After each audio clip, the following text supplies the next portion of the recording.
ایک مرد کو مکمل طور پر کپڑے اتار کر بستر سے باندھ دیا گیا. پھر ایک سرنج سے نیلے رنگ کی مائع کو اس کے جسم میں آہستہ آہستہ داخل کیا گیا. ایسے ہی جب مائع اس کے جسم میں گیا وہ شدید تکلیف میں مبتلا ہو گیا. اس کا جسم آہستہ آہستہ غیر معمولی طور پر تبدیل ہونے لگا. کچھ دیر بعد وہ صرف ہڈیوں کا ڈھانچہ بن گیا. پھر اس کی ہڈیاں بھی شفاف ہو گئی تاکہ وہ ایک مکمل شفاف انسان بن گیا. اس تجربے میں طاقت کا بہت زیادہ استعمال ہونے کی وجہ سے وہ مرد جسے جن کہا گیا خوش ہو گیا. گولڈن بالوں والی لڑکی نے آہستہ سے اس کے جسم کو چھوا.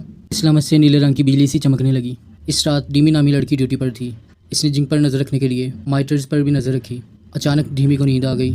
اسی دوران ڈیوٹی روم کا دروازہ خود بخود کھلا اور ایک نہ نظر آنے والا ہاتھ اس کے جسم کو چھونے لگا اور آہستہ آہستہ اس کے کپڑے اتارنے لگا. ڈھیمی جھونک کر جاگی اور دیکھا کہ اس کے کپڑے سچ میں کوئی اتار رہا تھا. اس نے زور سے جنگ کو پکارا تاکہ پتہ لگایا جا سکے کہ یہ سب جنگ نے کیا, لیکن کوئی جواب نہ ملا. ڈھیمی نے جب مائٹرز پر نظر ڈالی تو دیکھا کہ بستر پر موجود نہیں تھا. وہ گھبرا گئی اور اسے تلاش کرنے لگی. ادھر جنگ دوبارہ بستر پر آ گیا. اگلے دن بعد ڈھیمی نے اپنے ساتھیوں کو جنگ کی حرکتوں سے آگاہ کیا, لیکن جو کہ گولڈن بالوں والی لڑکی جنگ کی سابقہ محبوبہ تھی وہ یہ مان کو تیار نہیں تھی کہ جنگ ایسا بھی کچھ کر سکتا ہے.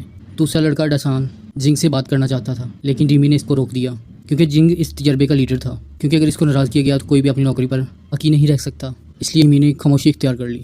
اسی دوران جب ہائی مئی لڑکی واش روم گئی تو اس سے محسوس ہوا کہ کوئی اس کے پیچھے ہے. جب اس نے مڑ کر دیکھا تو کچھ نظر نہیں آیا.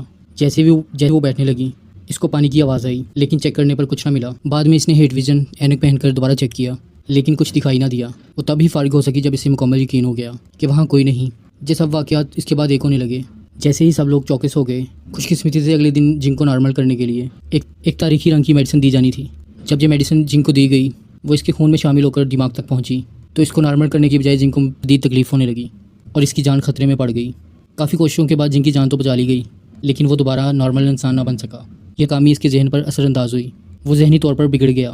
اس نے کپڑے پہنے, سر پر ماسک پہنا اور ٹیم کے منع کرنے کے باوجود وہاں سے فرار ہو گیا. جب وہ اپنے گھر واپس آیا تو اس نے اتفاقاً سامنے کی عمارت میں موجود گولڈن بالوں والی لڑکی کو کپڑے اتارتے ہوئے دیکھا.